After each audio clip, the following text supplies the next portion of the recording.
I would like to introduce Heidi Ardini. Heidi is a breast cancer survivor, and she has agreed to share her story with us today.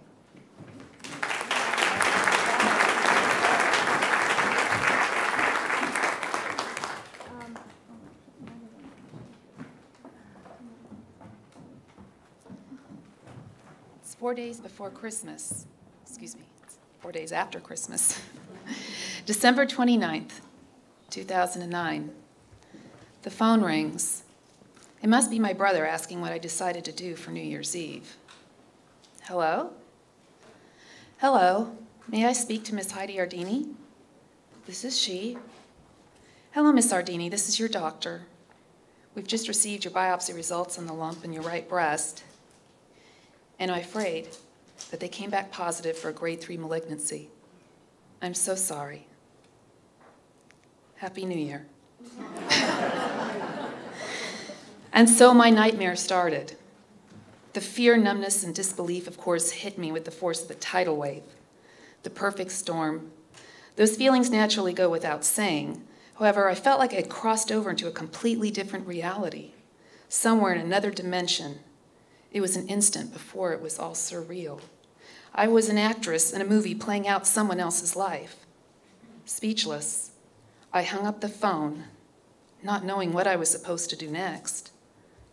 I sat in the chair that I had cradled and rocked and fed my baby girl just 6 years earlier, and listened. And I listened for anything. As I pulled myself together, I began feverishly planning. I was going to beat this thing. Time to make phone calls. Let's see, I need to go to a surgeon. That's the next step. The appointment was set. Okay, now I need to find an oncologist. All right, all done. Just have to get through the MRI and sentinel node biopsy, and I will know what has to be done. I can do this.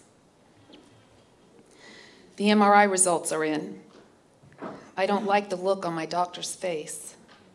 I thought this was going to be a slam dunk. Deep breath. Okay, let me have it. Cancer in both breasts. Left side lobular carcinoma with a 10-centimeter area affected. Right side ductal carcinoma with 3 lumps ranging in 0.5 to 1 centimeter. Lymph node involvement, both sides. I have no idea what else my doctor said. I had slipped into that other dimension again. The fear was gripping. The people around me sounded like the grown-ups talking in the Charlie Brown holiday specials, you know, the wah, wah, wah, wah, wah. Sitting next to me, I saw my brother's face turn white as a sheet. This cannot be good. This cannot be good. However, this is where my nightmare began its metamorphosis into a dream of light, of hope, and of angels. The first one, finding me, huddled and scared, sitting on a doctor's office table. She came in a form, wearing a white lab coat. She threw her arms around me and instantly filled me with comfort and strength. We were a team. In the days and months that followed, countless angels came to visit and care for me.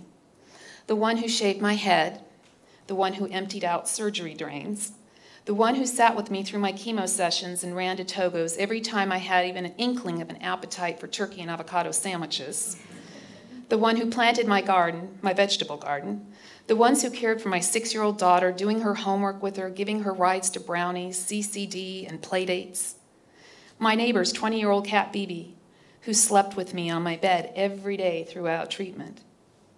The vision of my deceased father in a form of light, stretching his fingers out to meet mine with the unspoken message that all would be fine. The angel who must have left a seat in the yard in front of my bedroom window.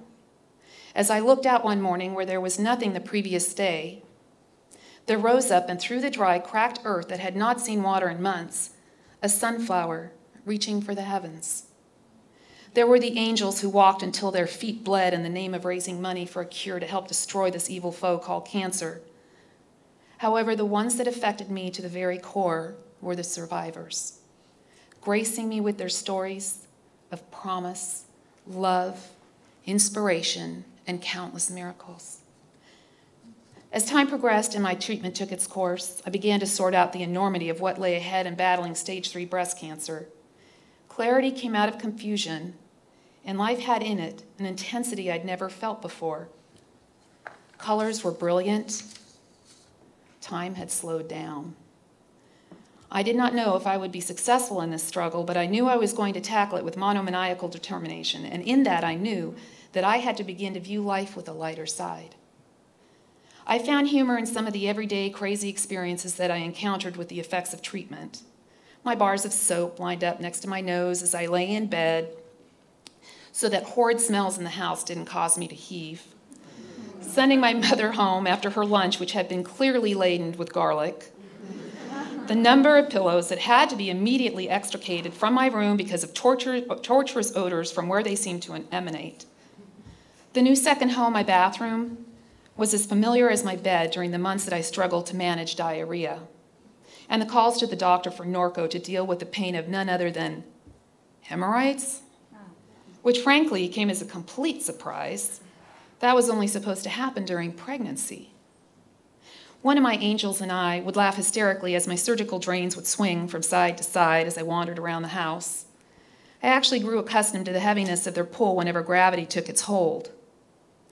But the fog that infiltrated my thoughts and memory later on did cause me some distress, until I managed to turn the experience of chemo brain into a fun-filled challenge of what is the stupidest thing I can say or do today.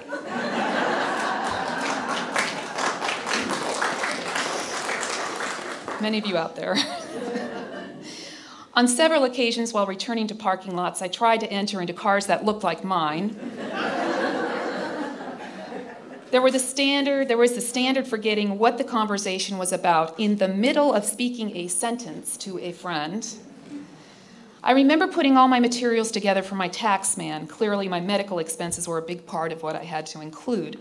So I tried to find my total expenses on the insurance company's website. Geez, no matter how hard I tried, I could not find any expenses from September to December. I called the 800 number. The gal at the other end of the phone had no idea why I wouldn't be able to access those expenses between September and December. After arguing for a while, completely aggravated, I demanded a supervisor. I retold my story, and as I was recounting my frustration, it dawned on me. I had switched to a different insurance company in September.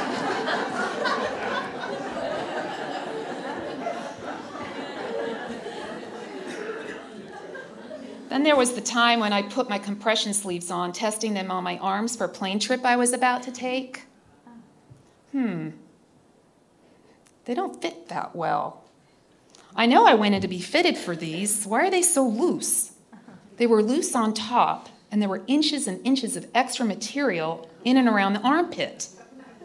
I took my box and compression sleeves and stomped to the store where I had purchased them, furious that I had been ripped off. The fitting technician looked at me and then at the sleeves. Miss Ardini, these sleeves are the ones for your legs. Yes, incredibly embarrassing. Lo and behold, my arm compression sleeves were stashed away at the bottom of another drawer, and they do fit perfectly. Yet even with laughter and light moments that were in my life, darkness did reveal itself on occasion, no matter how deep or hard I reached within. I had to shout louder for my spiritual angels. With time, they would come, but only after I'd proven how much I was willing to grow. In October of 2010, I began having trouble breathing. Fatigue was with me around the clock. I had just finished the Making Strides walk in San Francisco, pushing myself the entire 5 miles right after finishing treatment. I was only a bit concerned about how I was feeling. Treatment had just ended. There was no reason to doubt the state of my improved health, other than recovering from all the poisons that had bombarded my body in the last 9 months. A call to a doctor and a chest x-ray later. Infiltrates present in both lungs. Pneumonia? 2 Zic packs. No improvement. Heidi, there must be something else going on here. Let me get back to you with an appointment for a CT scan. Disbelief. It can't be. Was it back to rob me of my life, my daughter, of her mother? The phone is ringing. Dread's closing in. Hello? Heidi, I'm afraid the earliest we can get you in for your scan is next week. Next week? Oh no, I can't handle that. I have to know now, and I head over to the emergency room. I'm waiting to get my CT scan results. They just put an IV through a vein in my neck. I had to remind them no needles in my arms, threat of lymphedema. I've been admitted and I'm on a stronger antibiotic in case it is pneumonia. A bronchoscopy is set for Monday. Man, this is getting tough. Results to be in by Tuesday. Hey, guess what? No cancer. I can handle anything else. I'm going home. We'll try out a heavy dose of prednisone. Wow, this stuff is doing wonders for my breathing, and I have tons of energy. Only thing is, I can't stop eating. My weight skyrocketed on the prednisone, and I found that there was, for me, another disturbing side effect. I was living in a virtual hell. My days were full of sadness, emptiness, loneliness, and despair. This is crazy. There's nothing wrong with me. What on earth am I depressed about? Pull yourself out of it, Heidi. My daughter, she began to unravel. Typical morning. She has started waking up 3 hours before school, sharpening pencils until they break, and then sharpening more pencils until they break, over and over and over again. I had to call the principal to help get my daughter out of my car from the school parking lot. As she's pulled towards the classroom, she looks back over her shoulder towards me, tears streaming. No, Mama, I don't want to leave you. My angels, where are you? I need you now more than ever. And once again, they arrive at my side. It has been almost 2 years since that life-changing phone call in December 2009, which I had mistakenly assumed was an invitation for a New Year's family gathering. Much has come to pass. At the age of 20, Bibi, my neighbor's cat, wandered from home and found a place to lay for her eternal sleep.